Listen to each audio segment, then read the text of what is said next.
শুভ সকালে শুভেচ্ছা বন্ধুরা, চলে এলাম একটা ছোট্ট ভিডিও নিয়ে। সকালবেলা থেকে আকাশটা বেশ মেঘলা মেঘলা হয়ে আছে। সকালবেলা সমস্ত কাজকর্ম সেরে এই যে এখন গরুকে ঘুম থেকে উঠিয়ে গরুকে এখন খাবার দিচ্ছি।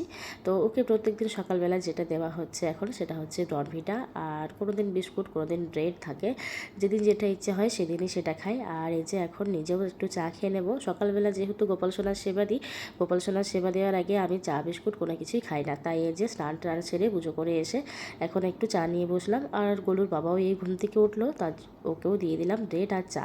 তো আমরা চা বিস্কুট কোনো দিন ব্রেড দিয়েও চা খাই, খেতে বেশ ভালো লাগে। আর এই যে দেখো আমাদের পুকু এখানে ঘুরে বেড়াচ্ছে। আর হঠাৎ করেই দেখো কত জোর বৃষ্টি শুরু হয়ে গেছে। তো কাপড় চোপড় সমস্ত কিছু মেলা ছিল, সেগুলো আর তোলার সময় হলো না। ততক্ষণে বৃষ্টিটা বেশ ভালো নামিয়ে দিয়েছে। এখন তুলতে গেলে আবার ভিজবো। ছাদেও রয়েছে কিছু কিছু, বেলকনিতেও রয়েছে। বৃষ্টিটা একেবারে কম হয়ে যাক, তখন আবার নিয়ে আসবো, আবার সেগুলোকে নিগড়ে আবার মেলতে হবে। আর কাল থেকে অনেকগুলো ভুট্টা বাড়িতে রাখা ছিল, তাই একটু ভুট্টা মাখা করলাম। ভুট্টাটাকে প্রথমে লবণ দিয়ে ভালো করে সেদ্ধ করে নিয়েছিলাম। তারপরে সেদ্ধ করা ভুট্টার সাথে পরিমাণ মতো পেঁয়াজ, শসা, লঙ্কা, লবণ সমস্ত কিছু দিয়ে, আর উপর থেকে দিয়েছিলাম একটু পাতিলেবুর রস আর একটু জিরে পাউডার। ভালো করে মিশিয়ে দিলে কিন্তু বেশ খেতে ভালো লাগে। আর যেহেতু মেয়ের জন্মবার, সেহেতু ভুট্টাটা পোড়ালাম না। আর এই যে এখন জলখাবারে বানিয়েছি রুটি। জলখাবারে শুধু না, জলখাবারে এমনকি গলুর বাবা টিফিনেও নিয়ে যাবে। তো অনেকগুলোই রুটি বানিয়ে নিয়েছি। আর রুটির সাথে সবজি বানিয়েছিলাম আজকে পেঁপে, আর কিছুটা পরিমাণ বরবটি ছিল, একটা বেগুন ছিল, টমেটো ছিল, সমস্ত কিছু দিয়ে একটা পাঁচ মেশালির মতন হয়ে গেছে। তবে খেতে বেশ ভালো হয়েছে। আর গলুর বাবা এরকম সবজি খেতে ভীষণ পছন্দ করে। ওর পাঁচ মিশালি সবজি একটু বেশি ভালো লাগে। তো সেই জন্যই বলেছিল যে আজকে রুটির সাথে এরকম ধরনের কিছু একটা বানিয়ে দিতে, তাই বানিয়ে দিলাম। আর বেশি করেই বানানো হয়েছে। রয়ে গেলে দুপুরবেলায় আবার ভাতের সাথে সবাই মিলে খাওয়া হবে। আর দুপুরের এই যে রান্নার প্রস্তুতি, বানিয়েছিলাম আজকে মাছের ঝোল।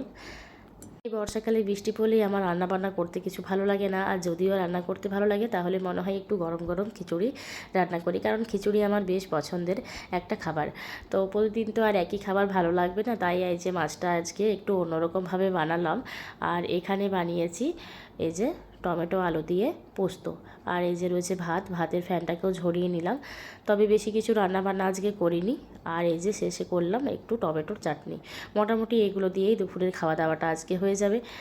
রান্না করছি আর দেখি যে আমাদের এই যে গলিটা রয়েছে, গলির মধ্যে কিছু একটা বিক্রি করতে এসছে। তো কী বিক্রি করতে এসছে আমরা বুঝতে পারিনি, তবে শুনতে পাচ্ছিলাম যে কিছু একটা এসছে। তাই দেখি যে গোলু আর গোলুর ঠাম্মি গিয়ে এই চাদর আর বালিশের যে কভারগুলো রয়েছে এটা একসাথে সেট এটা নিয়ে আসছে। আর আমার তো এটা ভীষণ পছন্দ হয়েছে। আর এই বর্ষাকালে এগুলোর ভীষণ প্রয়োজন, কারণ বর্ষাকালে কাচলে শুকোতে চায় না। আর আমার তো নিত্য নতুন এরকমই বেডশিট পাততে, বিছানাতে বেশ ভালো লাগে। তবে এই জিনিসটা একটু অন্যরকম, বেশ সুন্দর লাগছে। তো তোমাদের কেমন লাগছে অবশ্যই জানিও। এটা কিন্তু পুরো কটনের। আর কীরকম প্রাইস হতে পারে একদম তোমরা জানিও। এটা কিন্তু খুব কম প্রাইসের মধ্যে রয়েছে। তোমরা আন্দাজ মতো করে জানিও যে কত দাম হতে পারে। তো চলো আজকের মতন এই পর্যন্তই। পরবর্তী সময় আবার দেখা হচ্ছে। সবাইকে অনেক অনেক ভালোবাসা, সকলের জন্য শুভকামনা রইল। কে কোন জায়গা থেকে দেখছো অবশ্যই জানিও। শুভ দুপুর।